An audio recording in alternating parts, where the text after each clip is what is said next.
जय माता दी दोस्तों, हमारे YouTube चैनल में आपका हार्दिक स्वागत है। दोस्तों, जैसा कि आप सभी लोग जानते हो, कल 22 जून 2020 यानी कि कल से गुप्त नवरात्रे शुरू हैं। और इन गुप्त नवरात्रों में विशेष रूप से 10 महाविद्याओं की पूजा आराधना करी जाती है।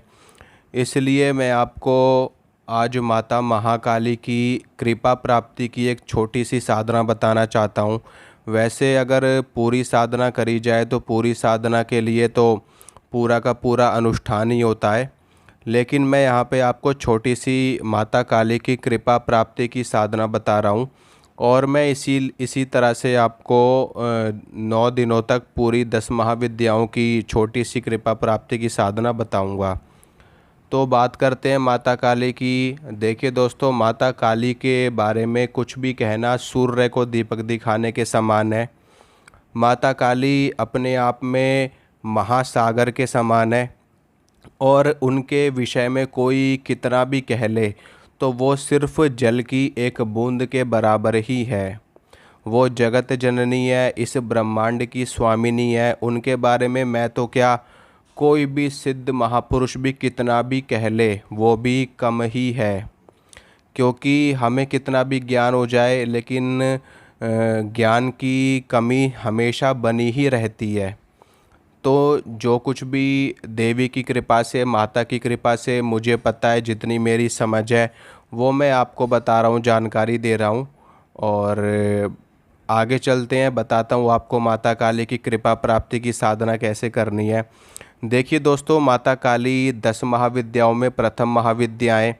इसके साथ में त्रिशक्तियों में यानी कि महाशक्तियों में भी माता महाकाली प्रथम महाशक्ति है। महाकाली, महालक्ष्मी, महासरस्वती। और इधर 10 महाविद्याओं में भी माता काली प्रथम आती है। अगर आपने माता काली को साध लिया यानी कि माता काली को सिद्ध कर लिया तो आप 10 महाविद्याओं में किसी भी महाविद्या को बड़ी ही सरलता से सिद्ध कर सकते हो। माता काली की ही साधना कर लेने मात्र से आपको बड़ी बड़ी चमत्कारिक सिद्धियां और शक्तियां प्राप्त होने लगती हैं। और माता काली एक ऐसी महाविद्या, एक ऐसी महाशक्ति है जिनके साथ में हर देवता चलता है। माता काली के साथ में गुरु गोरखनाथ जी चलते हैं, ठीक है, पांचों पीर चलते हैं, पांचों बावरी चलते हैं, हनुमान जी चलते हैं, बाबा भैरव चलते हैं, भगवान शिव चलते हैं। यानी कि दुनिया की कोई शक्ति ऐसी नहीं है जो माता काली के साथ में ना चलती हो। तो माता काली की साधना करना अपने आप में बहुत ही महत्वपूर्ण होता है एक साधक के लिए, अगर वो तंत्र के क्षेत्र में आगे बढ़ना चाहता है। ठीक है, तंत्र के क्षेत्र में अगर आप आगे बढ़ना चाहते हो तो माता काली की साधना आपको कभी ना कभी करनी ही पड़ेगी। ठीक है, ऐसा हो ही नहीं सकता कि बिना माता काली की सिद्धि प्राप्त किए आप तंत्र में आगे बढ़ जाओ। माता काली और भगवान भैरव, ये दो शक्तियाँ ऐसी हैं जो तंत्र के क्षेत्र में आपको महारत हासिल दिलाती हैं। चाहे वो योगिनी तंत्र हो, यक्षिणी तंत्र हो, रसायन विद्या हो और काली तंत्र हो, भैरव तंत्र हो, किसी भी तरह का तंत्र हो, शमशान से लेकर के सात्विक तक हर हर चीज़ में आपको इन शक्तियों की सहायता पड़ेगी ही पड़ेगी। कई बार ऐसा होता है कि कुछ लोग बहुत ही गंदी गंदी चीज़ें छोड़ते हैं लोगों के ऊपर, जिनको काटना सात्विक देवता के बस की बात नहीं होती। यहाँ तक कि जो सात्विक देवता है वो हाथ भी नहीं डालते। तो ऐसे में सिर्फ माता काली और बाबा भैरव ही ऐसे देवता हैं जो हर चीज़ को काटने में सक्षम है। सक्षम तो सात्विक देवता भी हैं, लेकिन वो अपनी सात्विक प्रकृति के कारण वो इन गंदी चीज़ों में नहीं पड़ते हैं और वो इन्हीं शक्तियों को आगे करते हैं। तो ये तो एक अलग टॉपिक पे चला गया मैं बताते बताते। तो मैं आपको बताता हूँ कि माता काली की कल पूजा होती है, क्योंकि प्रथम नवरात्रा है कल। और गुप्त नवरात्रों में विशेष रूप से 10 महाविद्याओं की ही पूजा आराधना करी जाती है। तो कल आपको माता काली की पूजा कैसे करनी है, तो देखिए, माता काली की पूजा आपको करनी है कल सुबह सुबह आप कर सकते हो। नहीं तो सबसे अच्छा है आप सूर्यास्त होने के बाद में माता काली की छोटी सी ये पूजा करिए। इससे माता काली की कृपा आपको प्राप्त हो जाएगी और आपके रुके काम भी बनेंगे और माता काली की शक्ति भी आपको प्राप्त होगी। तो जब सूर्यास्त हो जाए, सूर्यास्त होने के बाद में आपको माता काली का पूजन करना है। सामान्य रूप से भी आप पूजन कर सकते हो, लेकिन इसमें थोड़ा सा सामान्य से हट करके पूजन आपको करना है। आपको एक लाल रंग की बड़ी सी चुनरी लेकर के आनी है। लाल रंग की हो, पीले रंग की हो, या फिर संतरी रंग की हो, किसी भी रंग की हो। काले रंग की मत अर्पित करना। अगर आप एक गृहस्थ हैं तो काले रंग की चुन्नी माता काली को अर्पित आप मत करना। काले रंग की छोड़ करके किसी भी रंग की चुनरी आप माता काली को अर्पित कर सकते हो। तो एक चुनरी लेकर के आना, बड़ी वाली होनी चाहिए, ठीक है। वो माता काली को आप अर्पित करना कल के दिन सूर्यास्त होने के बाद में, ठीक है। और माता काली को 16 श्रृंगार अर्पित करना। पैकेट वाला नहीं होना चाहिए, खुला होना चाहिए, ठीक है। उसके बाद माता काली को 2 पेड़े, 1 मीठा पान और 2 नींबू और 2 बूंदी के लड्डू, ठीक है। इसके साथ में अगर आप 2 जायफल भी दे सको तो भी अच्छा है। अगर जायफल नहीं भी दोगे तो भी कोई दिक्कत नहीं है। 1 लौंग का जोड़ा और 1 इलायची का जोड़ा।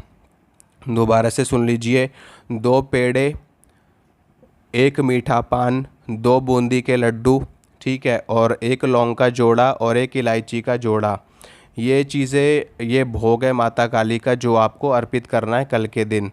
चुनरी अर्पित करनी है माता को, 16 श्रृंगार माता को अर्पित करना है और माता को ये भोग अर्पित करना है, ठीक है। उसके बाद में आपको क्या करना है, उसके बाद आपको काली चालीसा का पाठ करना है, ठीक है। काली चालीसा का पाठ कर सकते हो। माता काली के अष्टोत्तर शतनामावली का भी आप पाठ कर सकते हो, यानी कि जो माता काली के 108 नाम है उनका भी आप पाठ कर सकते हो। इसके साथ में काली सहस्त्र नाम का पाठ भी आप कर सकते हो, जिसमें माता काली के 1000 नाम होते हैं, ठीक है। सहस्त्र 1000 नामों को ही सहस्त्र नाम बोला जाता है।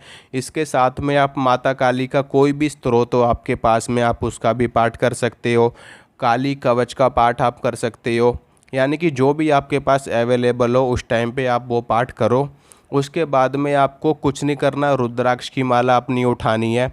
रुद्राक्ष की माला लेकर के जो मैं मंत्र आपको बता रहा हूँ, इस मंत्र की आपको 11 माला करनी है, ठीक है। मंत्र सुनिए।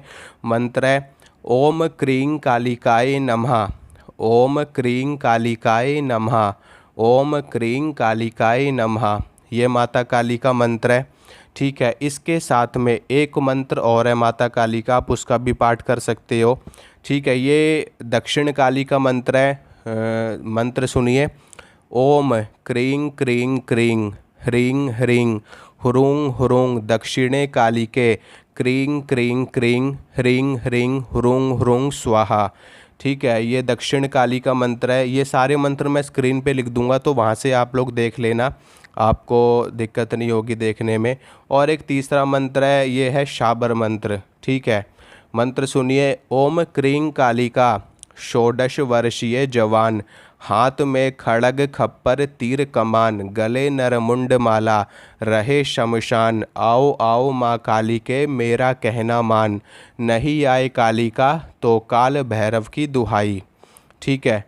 ये तीनों मंत्र हैं। इन तीनों मंत्र में से आप कोई सा भी एक मंत्र का आप जाप कर सकते हो। तो जो मंत्र आपको आपके लिए सूटेबल लगे वो मंत्र आप उठा लेना और उस मंत्र का आप जाप कर लेना। इसके अलावा आप नवारण मंत्र का भी जाप कर सकते हो। नवारण मंत्र देवी की उपासना के लिए ब्रह्मास्त्र से कम नहीं है, ठीक है। आपके पास आपको किसी भी देवी की, यानी कि किसी भी देवी की, महालक्ष्मी का वो रूप हो, चाहे वो महाकाली का रूप हो, चाहे वो महासरस्वती का रूप हो, चाहे वो माँ दुर्गा का कोई रूप हो, 10 महाविद्याओं में से कोई सी भी शक्ति हो, अगर आपको कोई मंत्र नहीं पता तो आप आंख बंद करके नवारण मंत्र का जाप कर सकते हो। नवारण मंत्र एक ऐसा मंत्र है जिससे किसी भी देवी को सिद्ध किया जा सकता है। किसी भी देवी की साधना में नवारण मंत्र का जाप आप कर सकते हो।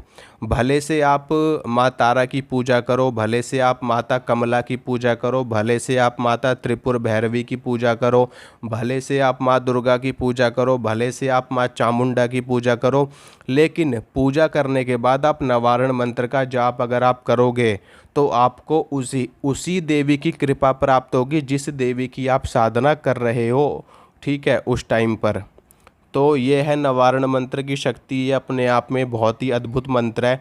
वैसे तो मैंने आपको 3 मंत्र बताए माता काली के, जो सिर्फ़ और सिर्फ माता काली की कृपा दिलाएंगे आपको, ठीक है, मतलब कि माता काली की सिद्धि उन मंत्रों से आपको प्राप्त हो जाएगी। लेकिन अगर आपको फिर भी ऐसा लगता है कि नहीं हमें ये मंत्र नहीं करना, तो आप नवारण मंत्र कर सकते हो, ठीक है। नवारण मंत्र भी मैं आपको बता देता हूँ, वैसे मैंने कई बार बताया है। ओम ऐंग ह्रीं क्लीं चामुंडाय विच्चे, यह है नवारण मंत्र। इसमें आप, मैंने एंग पढ़ा है, आप एम भी पढ़ सकते हो, यानी कि कुछ लोगों को बड़ा कन्फ्यूज़न होता है इसमें कि एंग पढ़े या एम पढ़े, तो इसलिए दोनों ही सही है। आप दोनों में से कुछ कैसे भी पढ़ सकते हो, एम भी पढ़ सकते हो, एंग भी पढ़ सकते हो, लेकिन मंत्र सुनना, मंत्र यही है, ओम ऐंग ह्रीं क्लीं चामुंडाय विच्चे। इसके पीछे आपको ना तो नमः लगाना है, ना ही आपको स्वाहा लगाना है। स्वाहा लगाया जाता है तब जब हवन किया जाता है, तब इसके बाद में स्वाहा लगाया जाता है, नहीं तो इस मंत्र को सिर्फ इतना ही आपको जपना है। अगर बिना ओम लगाए भी आप जाप कर सको तो भी कोई दिक्कत नहीं है, ठीक है। ऐंग ह्रीं क्लीं चामुंडाय विच्चे, ऐसे भी आप इसका जाप कर सकते हो। तो ये 4 मंत्र हो गए। इन चारों मंत्रों में से आप किसी भी मंत्र का जाप कर सकते हो। वैसे भी माता काली को चामुंडा ही कहा जाता है। जब माता काली ने चंडमुंड का संहार किया था, दुर्गा सप्तशती के अनुसार माता काली ने चंडमुंड का संहार किया था, और वो दोनों का शीश लेकर के माँ दुर्गा को अर्पित करने के लिए गई थी कि हे देवी, मैंने चंडमुंड का संहार कर दिया है। तब माँ दुर्गा ने ही कहा था उनसे कि देवी, आज से तुम्हारा चामुंडा नाम पड़ेगा और चामुंडा के नाम से तुम्हारी ख्याति इस संसार में बनेगी। तो माता काली को चामुंडा भी कहा जाता है। तो इस मंत्र का भी आप जाप कर सकते हो। इतना करने के बाद में अपने जप को माता काली को ही अर्पित कर दें आप। माता काली को अर्पित करने के बाद आप अपने मन की बात माता से कह सकते हैं। आपकी जो भी मनोकामना वो आप देवी से कह सकते हैं, और उसके बाद माता को प्रणाम करके और अपने आसन को प्रणाम करके आप उठ सकते हैं। और इसमें आपको माता काली के सामने धूप बत्ती जलानी है, सरसों के तेल का दीपक जलाना है, और जैसा कि मैंने बताया माता को चुनरी, 16 श्रृंगार और उनका भोग ये आपको ज़रूर देना है। उसके बाद माता को प्रणाम करके जब तक आपका दीपक जल रहा है तब तक आप उसको जलने दो। उसके बाद में आपकी ये छोटी सी साधना पूरी हो जाएगी। इसी साधना से आपको माता काली की कृपा प्राप्त हो जाएगी, और माता काली की इच्छा हुई तो वो आपको बड़ी से बड़ी कोई सिद्धि भी दे सकती हैं, ठीक है। बाकी उनकी कृपा तो आपको इस साधना से मिल जाएगी। तो ये थी थोड़ी सी जानकारी दोस्तों। इसके बाद में मैं आपको अगले दिन बता दूंगा, माता तारा की साधना के बारे में भी बता दूंगा, तो वो भी आप छोटी सी उनकी कृपा प्राप्त करने के लिए कर सकते हो, ठीक है दोस्तों। मिलूंगा अगली वीडियो में। अगर आपको ये जानकारी अच्छी लगे तो वीडियो को लाइक कीजिए, शेयर कीजिए, चैनल को सब्सक्राइब कीजिए। मिलता हूँ आपसे कल। जय माता दी।